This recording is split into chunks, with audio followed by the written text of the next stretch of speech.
السلام عليكم ورحمة الله وبركاته. الحمد لله وحده والصلاة والسلام على من لا نبي بعده وعلى آله وأصحابه أجمعين أما بعد. فقد قال الله تعالى في القرآن العظيم: أعوذ بالله من الشيطان الرجيم. بسم الله الرحمن الرحيم. يا أيها الذين آمنوا اتقوا الله حق تقاته ولا تموتن إلا وأنتم مسلمون.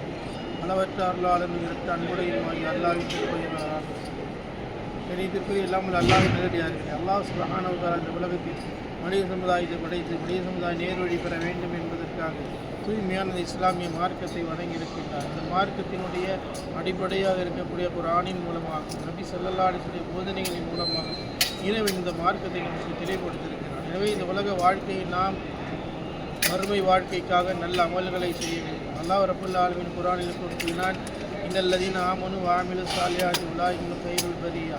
நிச்சயமாக எவர்கள் ஈமான் கொண்டு சாலியா நல்ல அமல்கள் செய்கிறார்களோ அவர்கள்தான் படைப்புகளிலேயே சிறந்தவர் என்று குறிப்பிடுகிறான்.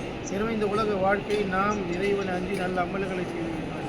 ஏனென்றால் இந்த உலக வாழ்க்கை சொற்பகால வாழ்க்கை, நமக்கு எந்த நேரத்தில் மரணம் வரும் என்று தெரியாது. அல்லாஹ் ரப்பல் ஆலமீன் குர்ஆனில் குறிப்பிடுகிறான்: குல்லு நஃப்ஸின் தாயிகத்துல் மௌத். ஒவ்வொரு ஆத்மாவும் மரணிக்கக்கூடியது, மரணம் எப்போ வரும் என்று தெரியாது.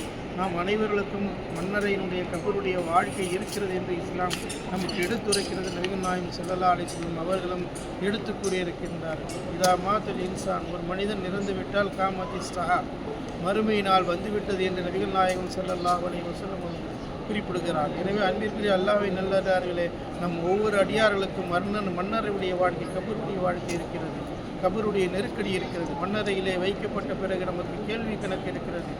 வானவர்கள் கேட்பாது, நபி ஸல்லல்லாஹு அலைஹி வஸல்லம் அவர்களை பற்றி தெரியுமா என்று கேட்கப்படும் பொழுது உண்மையான மூமின் சொல்வார், முஹம்மது ரசூலுல்லாஹ், அவர் அல்லாஹ்வுடைய தூதர் என்று சொல்வார். எனவே அவருக்கு சொர்க்கம் காட்டப்படும். அவர் மறுமை நாள் வரை சொர்க்கம் புதுமாப்பிள்ளை போய் உறங்கு என்று அவர்களுக்கு சொல்லப்படும். அதே போன்று அல்லாஹ் தஆலா இந்த உலக வாழ்க்கை கபருடைய வாழ்க்கையில் மிகப்பெரிய நெருக்கடி இருக்கிறது.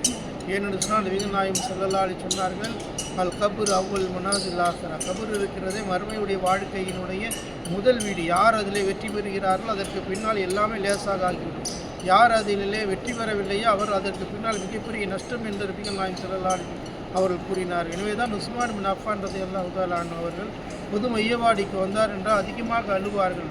தோழர்கள் கேட்பார்கள், ஏன் இந்த அளவுக்கு அழுவீர்கள் என்று கேட்கின்ற பொழுது அல்லாஹ்வுடைய தூதர் ஸல்லல்லாஹு அலைஹி வஸல்லம் சொல்ல நான் கேட்டேன், கபர் என்பது வாழ்க்கையினுடைய மறுமை வாழ்க்கையினுடைய முதல் வீடாக இருக்கிறது. எனவே அந்த முதல் வீட்டில் நாம் வெற்றி பெற்றால் வெற்றி பெற முடியும். அதில் நாம் தோல்வி அடைந்து விட்டால் மிகப்பெரிய நஷ்டத்தை அடைந்து விட்டோம் என்று ரசூலுல்லாஹி ஸல்லல்லாஹு அலைஹி வஸல்லம். அதனால் தான் எனக்கு அதன் அச்சத்தின் காரணம் பயந்தேன் என்று அழுதேன் என்று உஸ்மான் பின் அஃபான் ரலியல்லாஹு தஆலா அன்ஹு கூறினார். இன்னும் அன்பிற்குரிய அல்லாஹ்வின் நல்லடியார்களே, ஒரு அடியான் இறந்து நபிகள் நாயகம் ஸல்லல்லாஹு அலைஹி சொல்கிறாங்க, ஒரு மனிதன் இறந்து விட்டால் அவனை 3 விஷயங்கள் தொடர்ந்து வருகின்றது: அவனுடைய குடும்பம், அவனுடைய பொருள், அவனுடைய அமல். ஆனால் அவனுடைய அமல் தான் அவனோட தங்கிவிடுகிறது என்று நபிகள் நாயகம் ஸல்லல்லாஹு அலைஹி சொல்கிறாங்க. எனவே நம்முடைய கபருடைய வாழ்க்கைக்கு அமல் தேவை. அதனால தான் நபிகள் நாயகம் ஸல்லல்லாஹு அலைஹி சொன்னாங்க: இன்ன அவ்வளுமா யுஹாஸபில் அப்து யௌமுல் கியாமah, மறுமை நாள் அல்லாஹ் தஆலா கேட்கக்கூடிய கேள்விகளிலே தொழுகையை பற்றி தான் முதல் கேள்வி. எனவே இந்த உலக வாழ்க்கையில் ஒவ்வொரு அடியாருக்கும் 5 வேளை தொழக்கூடியவர்களாக இருக்க வேண்டும். நாம் அமல்களில் செய்வதன் மூலமாக தான் நம்முடைய கபருடைய வாழ்க்கை ஒளிமயமாக ஆகும். எனவே நம்முடைய கபருடைய வாழ்க்கை ஒளிமயமாக ஆக வேண்டும் என்றால் இந்த துன்யாவுடைய வாழ்க்கையை நாம் மிக விரைவாக நல்ல அமல்களை செய்து கொள்ள வேண்டும். குர்ஆனை அதிகம் ஓத வேண்டும். 5 வேளை தொழுகையை விடாமல் தொழுது பேணி காக்க வேண்டும். நம்முடைய மன்னரை வாழ்க்கை சிறப்பாகவும் செழிப்பாகவும் இருக்க வேண்டும் என்றால் இந்த துன்யாவுடைய வாழ்க்கையில் நாம் மிக விரைவாக நன்மைகளை செய்து கொள்ள வேண்டும். அல்லாஹ்வும் தூதரும் எதை சொன்னார்களோ அந்த அடிப்படையில் அமல் செய்வோம் என்றால் நிச்சயமாக அல்லாஹ் தஆலா நமக்கு மறுமையில் வெற்றி கொடுப்பான். எனவே அல்லாஹ் ரசூல் சொன்ன அடிப்படையில் அமல் செய்யக்கூடிய பாக்கியத்தை அல்லாஹ் நம் அனைவருக்கும் தந்த அருள் புரிவானாக. ஆமீன். வாஹிர் தஅவானா அல்ஹம்துலில்லாஹி ரப்பில் ஆலமீன். அஸ்ஸலாமு அலைக்கும் வரஹ்மத்துல்லாஹி வபரகாத்துஹு.